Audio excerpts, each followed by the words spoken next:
Magandang gabi po sa inyong lahat. Ako po si Benigno Bamakino. Gusto ko pong magpakilala muna sa inyong lahat. Hindi po ako ang pamangkin ng ating presidente. Dahil marami pong nagtatanong, kayo ba ay pamangkin ni Pinoy? Hindi po. At mas lalong hindi po ako anak ni Pinoy. Sana lang po, pero hindi po. Kami po ni Presidente Noy ay magpinsan. Ang kanya pong ama, si Ninoy Aquino, at ang aking ama, si Paul Aquino, ay magkapatid. Alam niyo po, noong 1971, dito po sa etabladong ito, nagkaroon po ng isang bomba. Marami pong napinsala, marami pong nasaktan.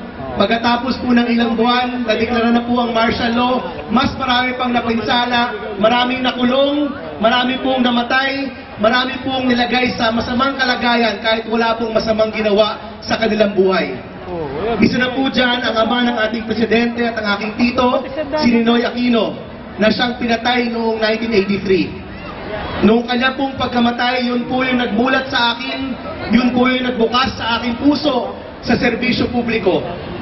Alam niyo po, yung sakripisyo ni Tito Ninoy, yung paninilpihan ni Tita Cory, at siyempre, yung araw-araw na pagpupursige ng ating presidente para sa kapanganan ng ating bayan, yan po yung inspirasyon ko. At gayon po, nandito ako, si Benigno Bamakino, isang leader ng kabataan, nagsasabi po sa inyo, handa na po ako. Handa po akong manilbihan at handa po akong itupagpatuloy ang sinimulang laban para sa ating bayan. Alam niyo po, napakarami na pong nangyari. Ngayong 2.5 taon na po ang nakalipas, nung nanunungkulan na po ang ating presidente. Pwede po kayong pumalakpak sa mga sasabihin ko po. Kapayapaan sa Mindanao, umaarangkad ang ekonomiya, tulong sa mga hirap gamit ang 4-piece program, universal healthcare coverage, educational reform dahil sa K-12, napakarami na pong nangyari sa ating bayan. Yan po ang dulot ng Daang Matuwid. Totoo po ba yun? Tayo po ba'y naniniwala sa Daang Matuwid?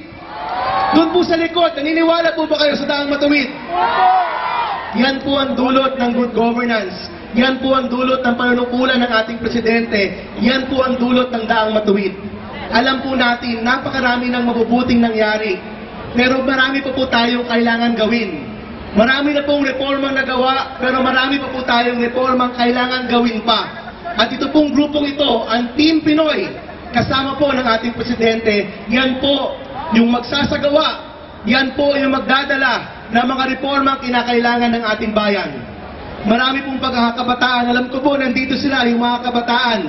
Marami po sa mga kabataan, kinakabahan kung merong trabaho nandyan sa kanila. Yan po isang bagay na kailangan po nating tingnan. Mga maliliit na negosyante, mga micro-entrepreneurs, pag wala po tayo dito, nagkalat po yan dito sa buong Quiapo, dito po sa buong Kalmanilaan.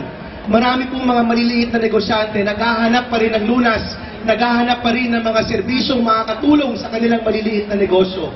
Sa ating pong educational system, nandyan po yung K-12, pero marami pa rin po tayong kailangan gawing reforma. Sa mga guro natin, sa infrastruktura, napakarami po pong kailangan gawin.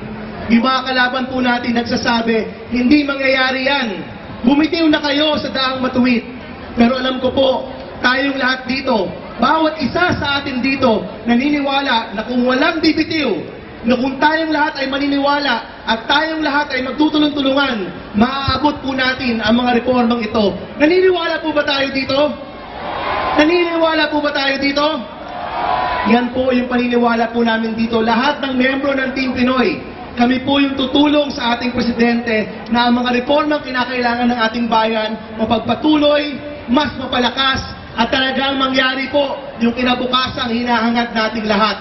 Na ang bawat pamilyang Pilipino umasenso at bawat isa sa atin dito, pati na rin ang ating mga kapamilya, matutupad po ang ating mga pinapangarap.